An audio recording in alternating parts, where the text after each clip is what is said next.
I am completely enamored at the human ability to be distracted. What do I mean by this? Human beings face important problems every day. Big things are happening in the world.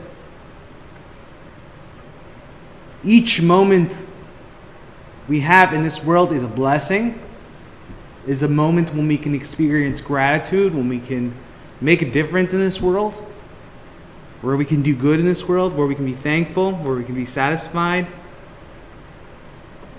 Or it's a moment where we could just be only asking for more, with being distracted about what we don't have and how we really just want more. Be distracted by the small things in which nip at us and annoy us and irritate us, to decide that they want to concentrate their lives on the people who annoy us. How much of the time do human beings spend every day talking about the people or the things that irritate them? How much of the day do human beings spend talking about things that matter? Things that actually make a real impact for the long term, and then it can actually make a difference in our lives. The human being has an unbelievable ability to be distracted from what's important in life. So many days we go on and we pay attention to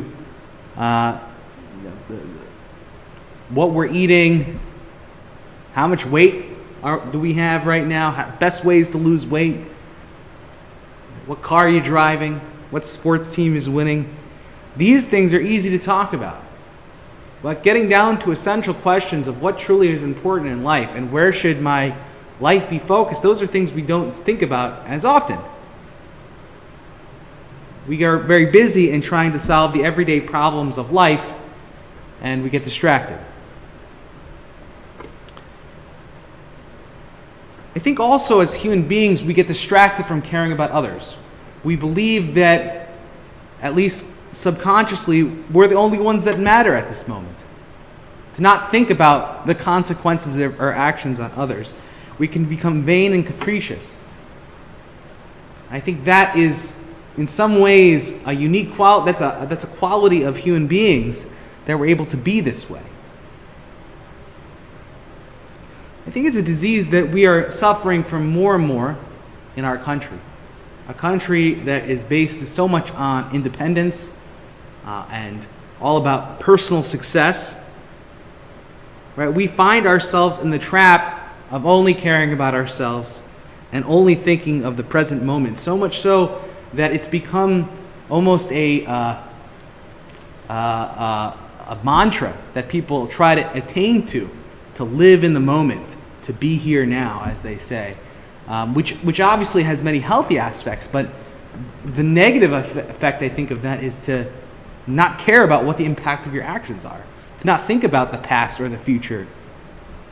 Judaism is in some ways the opposite of that, to think about what the impact is on other people, how each action of a human being forms a ripple effect onto others. Where we see this most, I think, as human beings, it's kind of stunning, is during Yom Kippur and Rosh Hashanah. During these holy times, we talk of a God who judges, of reward and punishment, a God who gives to the righteous and takes away from the poor, and takes away from the wicked. A strong God, a God who rules with his malchut, with his dominion. If this be the case, why as human beings do we not experience this? Why are we not more in awe of God in the world? If God wanted us to be in awe of him, if God wanted us to recognize him, wouldn't God make God's self more obvious? Right? Maybe if we saw the splitting of the Red Sea, for example, we would have more awe of God. But as we know, even they struggled. But in some ways, God certainly could have made it easier for us to be in relationship with God if maybe it was a little bit more obvious. If God's power was a little bit more obvious to us, then maybe we'd be a little bit more afraid, a little bit more awe, a little bit more careful with our actions. So why not? Why do we get distracted? There was a recent article that came out by David Brooks. He wrote an op-ed in the New York Times on a French author named Emmanuel Carrère, who wrote a book called Lives Other Than My Own. Emmanuel Carrère complained that he had this inability to love others, this inability to find compassion for others, until he found himself in the middle of a tsunami storm in Sri Lanka. And he watched children pass away and fathers mourn for their children, fathers and mothers. And the horror of seeing this, of seeing these parents mourn for their children who were lost in the tsunami, awakened Carrère for the first time that he was able to actually have empathy for those other people. And it woke him up so much to the pain that other people feel. And that in his eventual helping these people during the relief efforts of the tsunami in Sri Lanka, this French author was able to find empathy and find a new orbit, a new central orbit of how his life was going to run. That actually he was going to focus more on caring for others than just only caring for himself. And he wrote this all in this book called Lives Other Than My Own. Which is funny because it's actually a memoir about his life that was written about others. He, of course, compares this to a disease that's affecting our nation, which is the inability to care, the inability to have empathy right now, the inability to be sensitive to the needs of the others, the inability to see the grandeur of life, to appreciate, to have shame for the greatness that exists within the world. But interestingly enough, we find ourselves at a crossroads in this. Right now, we are all living through a pandemic. We are more aware than ever of life and death. We are more aware than ever of the big questions of who we want to be and what we should spend our time doing. And this, of course, has led us to great darkness. This, of course, has led us to great suffering as we sit in pondering these questions, sometimes not really coming up with a clear answer. We can become terrified of if we might get sick, if our kids, God forbid, might get sick. What's going to happen to my job? All these questions. And this, it can eat us actually alive. I'm sure many of us have spent nights awake just in anxiety about something having to do with this pandemic. I think that this pandemic possibly provides us with an opportunity to change the way we relate to God and to make a positive choice towards seeing God's presence in the world.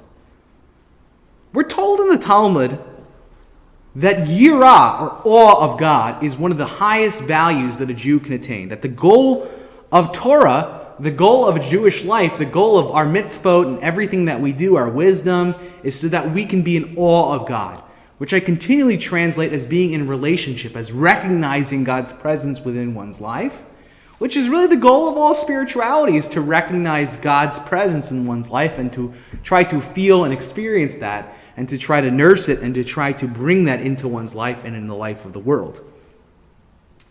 We're told in the Talmud that God actually created this world so that we could be in awe of Him.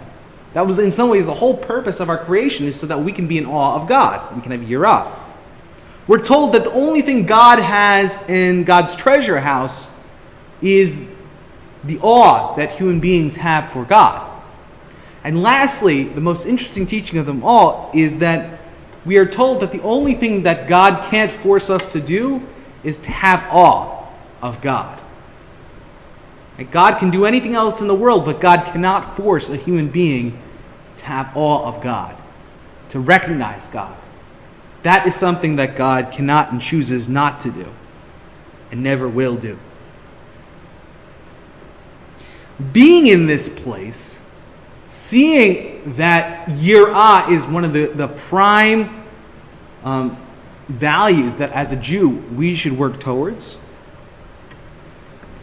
It is interesting that such a powerful God, that is a choice for us. Why is it such a choice? If God is so powerful and has such great abilities and such great dominion, and that we should be in awe of God, why is it so difficult? I think it's because we get distracted. As human beings, we get distracted every moment with the small things in life. But I guess if they're really small things, then why are we getting distracted? Rabbi Yisrael Salanter, the head of the great ethical Musar movement started in the 17th century, said that God actually chose to constrict man's ability to have awe of God, which is kind of counterintuitive. Because if that's the case, if God caused it purposely for us not to be able to automatically have awe of God, of the true force of the universe, then it's also weird that that's also the goal of the universe as well. Why do the constriction if that's the goal in itself? And the reason Yisrael Salanter actually says is that so that human beings have free choice. If we are constantly aware of God and the universe in some kind of natural way, like the way we're afraid of a tornado or a hurricane or a monster of some sort, then we wouldn't have any choice to be in awe. We would just be in awe, right? And there would be no human free will involved. And human free will is prized by God and is an important part of our system, that human beings have to choose to do good. Human beings have to choose to have awe. And that's usually not the case with being afraid of anything, right? When we're afraid of something, it's not like we choose to be afraid. When we choose to have awe of something, it's not like we choose to have awe. It's a feeling we just feel. Most people wouldn't even try to choose it if they could. But I think it's important to point out, what are we having awe of? We're having awe of God. And we are told that when we are able to have awe of God and worry, are we living our lives correctly in God's perspective, then we become less scared of other things, the daily things that try to rule over life and the worries that we face every day.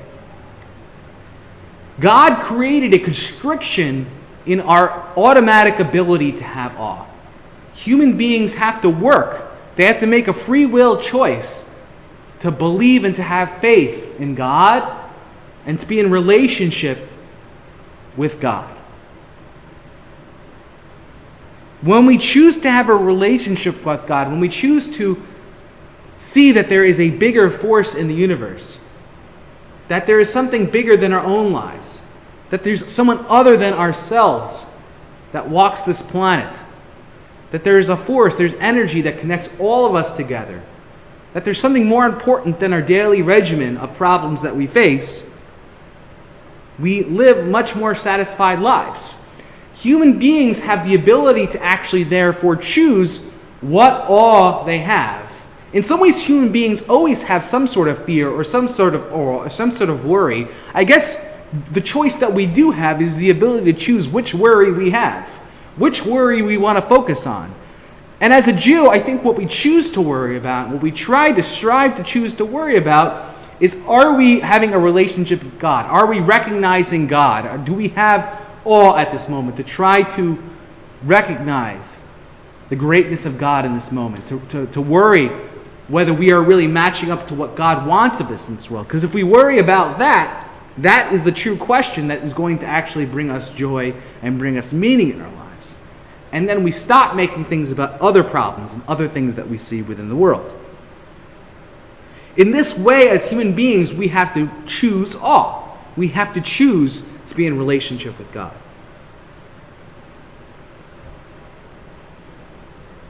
We also, therefore, have to choose, bringing it back to the David Brooks article, in the ability to have the human ability to have empathy for others. We also have to freely choose to have empathy for others. We have to choose to be communalistic.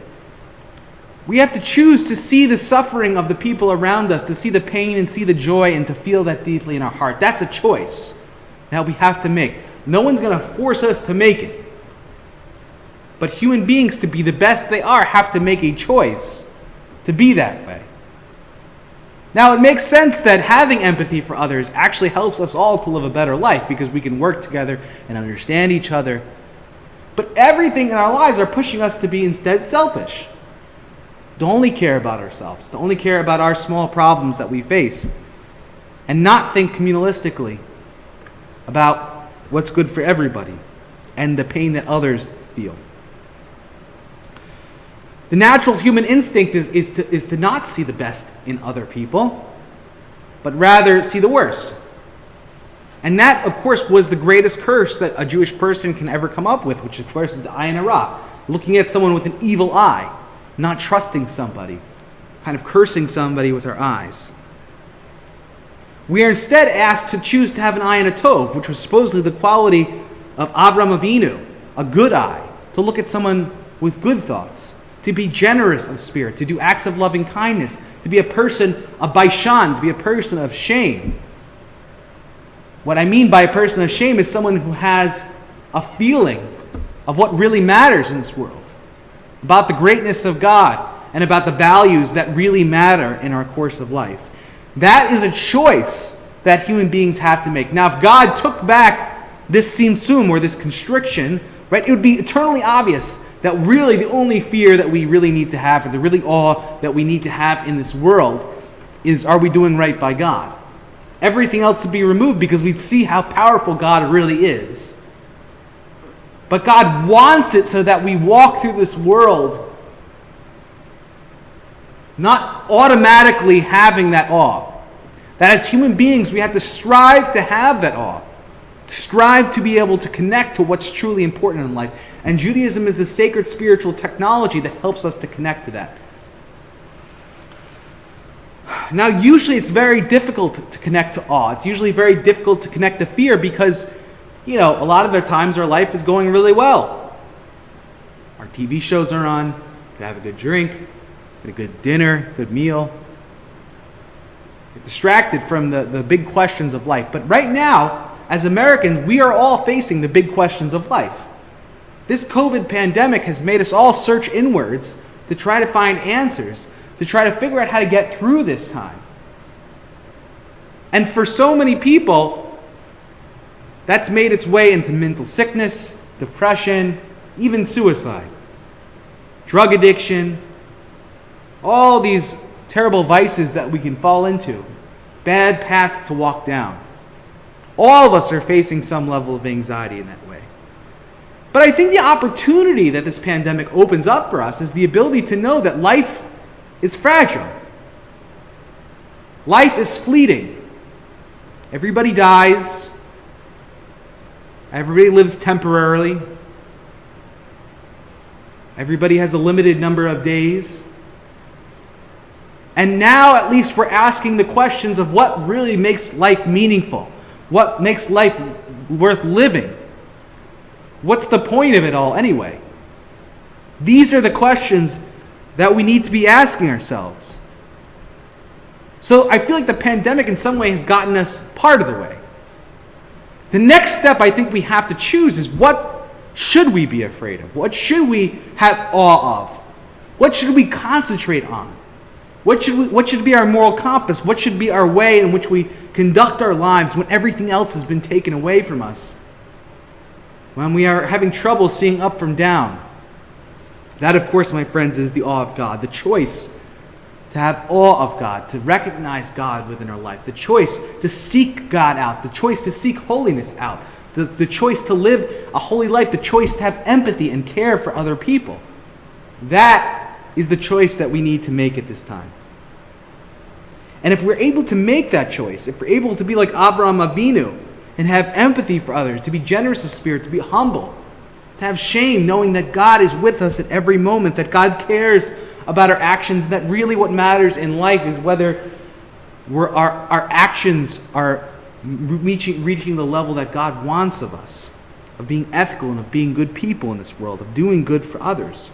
Once we can realize that, so many of the other fears will slowly fade away. And it'll become much more clear of how we should live our lives and what we should focus on. And I hope that this pandemic leads us at least to a return to our faith. And return to know that if we don't have our faith, if we don't live with our religion and our tradition that brings meaning into our lives and helps us to connect to God and have yirah, or awe of God, to attach that treasure that the Talmud speaks about, then everything can become lost. Everything can become confusing. Right? We usually base our lives just in what job we're doing or if everything's going on well, and Now those things are confusing. I'm not sure what the future is. But we do know that God is here for us. We do know what God wants of us. And we do know what brings meaning in life, which is to act in accordance with God's will, to be a good person who cares for others, that has empathy for others, that feels people's pain. So on this Kol Nidre night, when we stand with the Avaryanim, with the transgressors, with other people who are imperfect in this world, I ask each and every one of you to have empathy as we stand before God for each other's pain, for each other's suffering, for each other's anxiety right now. To think about each other as we each, in an egalitarian fashion, meaning in a fashion in which we are all equal, stand broken before God, asking that all we care, achat sha'alti met Hashem, as we say in Psalm 27, the one thing I ask is that I can dwell in God's sanctuary. And then if we ask this with all our heart, and we strive for this with all our heart, to dwell with God, whether we have a good job or a bad job, a lot of money, a little money, whatever car we drive, whatever problem it is of the moment, I know we'll find meaning. Whether we're in Zoom or we're in person, or whatever the future holds for us, whichever president becomes president, I know that if we hold and do what God wants of us in this world, we can find meaning in our lives. We can find connection. We can have empathy for others. If we can bear the yoke of the other in our community, then we can truly find meaning and peace within our lives. Shana Tova.